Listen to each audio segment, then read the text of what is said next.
Kadung Tresna aya. Kadung Tresna kuwi digarap belok ya kepenak, digarap Slendra Sanga ya kepenak ya. Garap manut garap. Wong nek arep kanca-kanca mburi iso ngatur jiwa kan ya. Iki mau nuhoni pamundutan lelagon godhe kalih gugur gunung. Mbok menawa mengko ya apa ana sing kepengin ngesake lagu-lagu sing semi-semi dangdut ya sumadyo. Karang yo diberkahi karo panjenengane Mas Player yang tercinta. Ampun-ampun wayangan ana kae, aku jan terhibur banget. Partner dolop kae aja. Coba iki Pak Endah dijumenengake.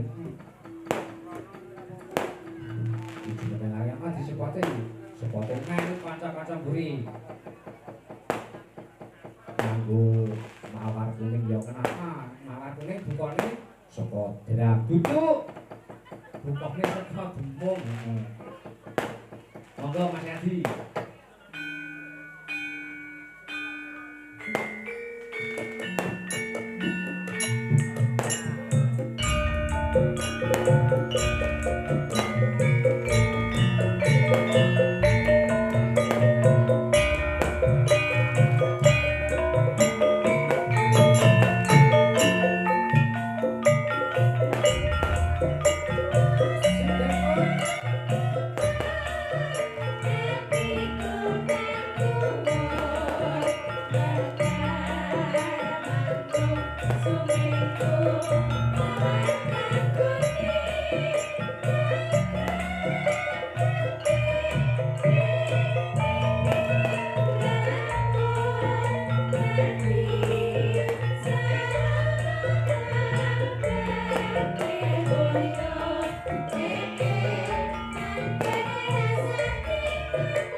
Dina ora petuk sampean ngerti-ngerti postori WA ya wis terbang menyang Pantura. Nah, sampean iki sinden all-round tenan. Kula niki. Nggih to dadi jagat kidul kono nek dong yujo wayangane sampeyan mesti ikut. Nek dong nggih kudu ngono bae ta jangan nampik. Ojo nganti nampik. Ya. Nggih mboten. Nggih. Siang dalu oke. Siang dalu oke ya, harus seperti itu dong.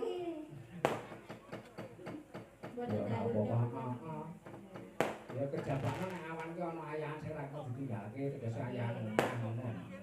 Nek dong pinuju Mas Gun sayang ngono kuwi mangkat bengi tok ora apa-apa. Lah nek sing njero kudune awan bengi yo piye, Mas? Ya kudu sak bisa-bisane ki semanggem lah. Nika sowan wonten tlatah Indrakila. Menika tlatah Ungaran. Ungaran Barat. Wis Ungaran.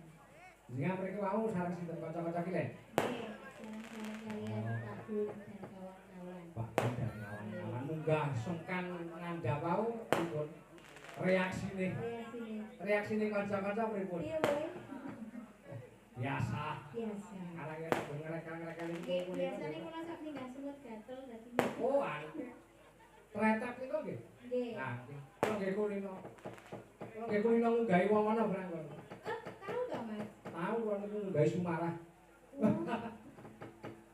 Asem bro. Nggih, menika mobil wonten pamundutan Mas Dalan. Menika wonten godril dipun tayupaken. Nah, nek godril tayub kula Mbak karo mawon mangke. Mangke Mbak Esther. Nggih, sinten-sinten nggih, monggo sakersane ning badhe mangke dipun menapa? Dipun pinanganken. Napa badhe ngaosi ingkang sanesipun? Nggih. Mangke jatahe Mbak Ariyanti. Mbak Ariyanti yo kena. Tayub lho, Mbak. Karena nek piyayi witan mesti cok wasis. Wah. Mbak Ariyanti nggih all round niku. Wah, niku jantenan. Niku witan kula lor kidul niku kabeh gunane Mbak Ariyanti. Nyendeni ujan barang niku ya wis lekas janah, lekas kalang ya Mbak Ariyanti kaya. Kula niku riyen niku kemutan Mbak Eda. Zaman kula niku alim niku senane lah nek nonton wayang niku kali kanca-kanca niku to. Kali rencak-rencak kula kampung niku nonton wayang mriki-mriki. Nonton wayang niku ing daerah Indogitasan niku niku karo kanca-kanca niku mlaku. Mbak Ariyanti niku pun nyinden kok. Piye niku? Nggih. Berarti Mbak Ariyanti umure ngono. Abang menawi sampun. Badhe ngaten kula menapa Mbak Enda? Nggih, kalau mau mentelok saniki itu. Sredro mawon. Sredro Mas Dimas. Sredro sama nggih. Nggih. Sredro sama Mas Dimas.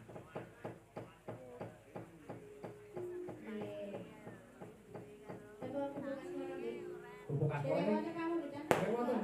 Dereng wonten. Dipun bawani mawon. Nah, niku jos. Digarap napa mawon jos. Nggih, jos. Halo. Bawa mercon. Kok bawa ini kok Mas? Mercon. Wah, niku pulang laku gawe kok niku. Ora apa-apa kan ya. Nggih. Niku Wujud kebahagiaan. meregenaken suasana. Nggih, kedengaken. Nggih. Nah, menika wonten pangundutan apa iki? Oh, nggih.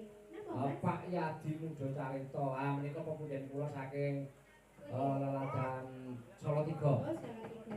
Menika Pak Yadi Muda Carita nyuwun lagu kesayangan menika garwanipun Bu Ari Mardikaningsih. Oh, nggih. Nah, tepang Sugeng jenengan. dalu, Nah. Pak. Nggih, menika nyuwun lagu kesayangan. Lagu kesayangan. Nah, menika wonten anak boy panjenengan niku ugi VC. VC apa live streaming? VC niki. Nah, niku sidanan niku. Walah. Nah, arep anu bos iki kok sik nangko kowe anan kowe. Monggo mutasi. Nyingkar nyingku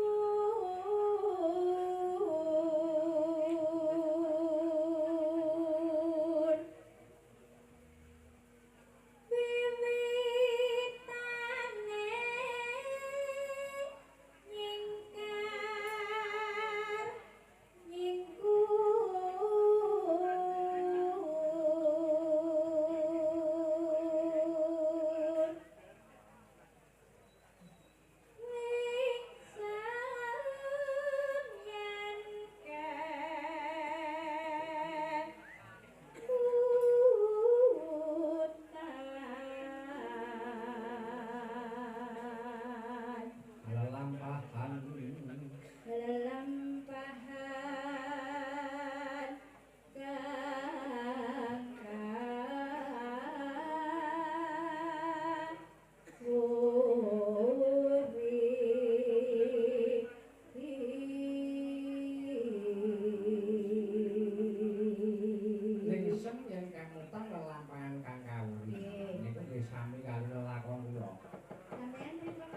ben ki aja wah jangan kaya ngono ki nek kelingan lho wisin lho Mbak Kroni. Arisin kan?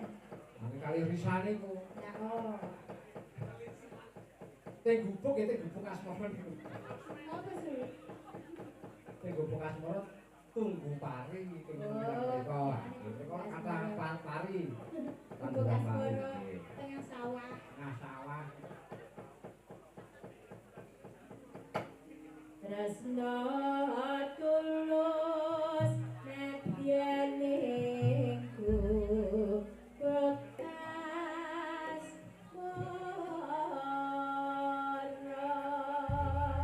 Menika kirim salam ugi datang Dik Danan sak kanca niki voting joglo salah bangsa lagi nobar.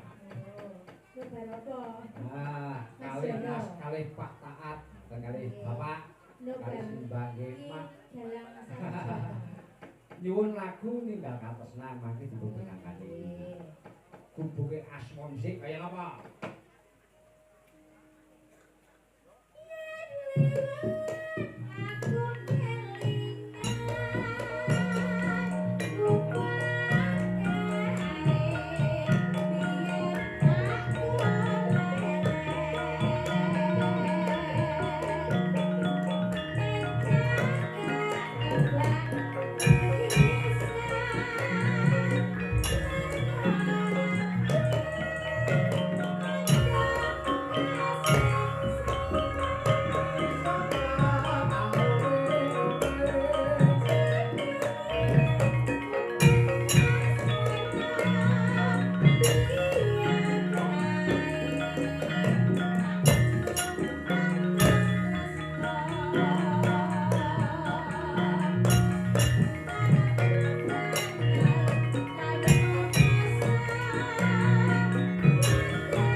Oke, kalau nek golane Mbak Endah nek kali kendane diadeni niku jan templik.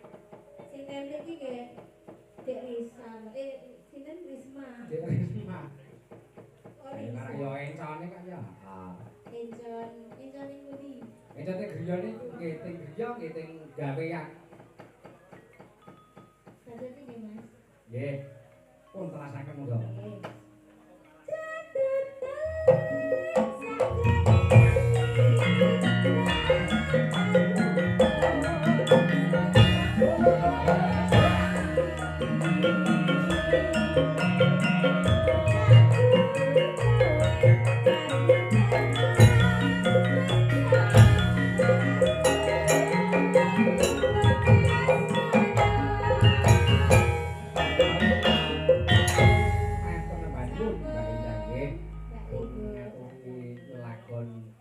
Gubuk asmara mongko sak bawane.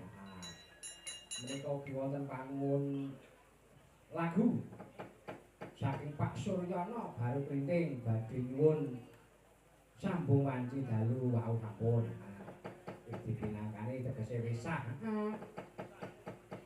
Karang yo apa-apa nek lagi pinangkane kok ndak kakek lho kandhane kan ya nduk ya. Kaya kowe bareng apa ora ketuten akmu kagol atine kagol rasane ya iya karang yo. Ya ora sesuai karo ekspektasi.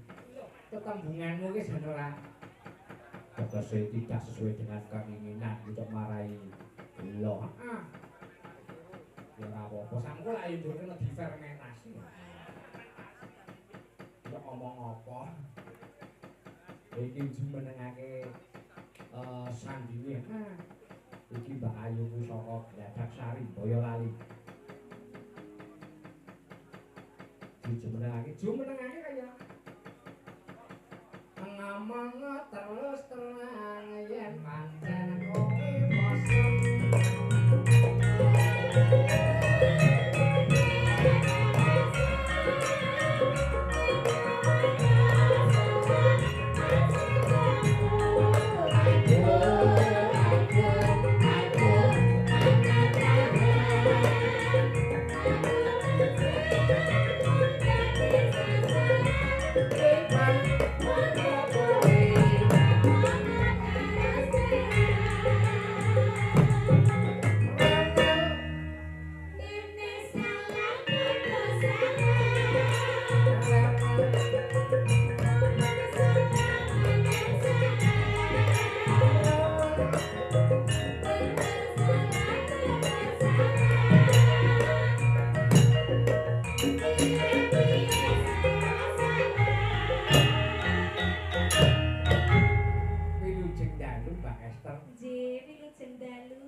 Lampah mriki mau dipun saringi Mbak Ariyanti. Nggih. Wah, sekarang yo dua sejoli ya.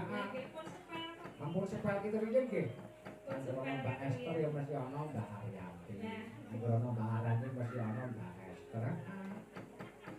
Iki Waranggono, roll on.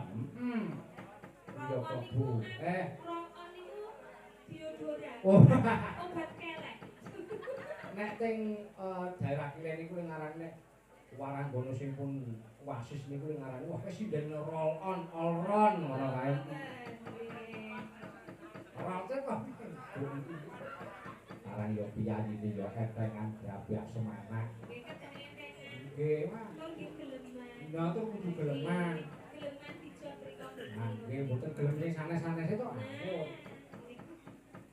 Mbak Eten piyayi iki grabyak semangat, suarane yo becik aja. Arang nek piyayi wetane babagan nggon sekolah swara wis ora ngerti kan aja. Menika wonten pangundutan ninggal katresnan. Nggih, ugi niki dipun tenggo kaliyan Pak Dalang Isuyati. Oh, nggih. Oh, kesayangan. Oh, nggih, dipun pinangkani nggih.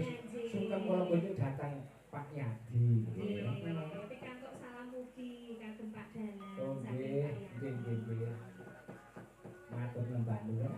Dipun Mungkin ngarep boten aturi mungkin enten enten dalem mungkin bahaya anak rewel. Sok ngono, pare kuman. Oh. Mungkin nak rewel itu bahaya. Pak, nggih. Maaf, Pak. Monggo. Kok ijol kayak piye to? Mawi bawang apa mboten, Mbak? Boten. Oh, mboten lho. Rasa nggo bawang. Langsung bukane kendang jaipong. Ah,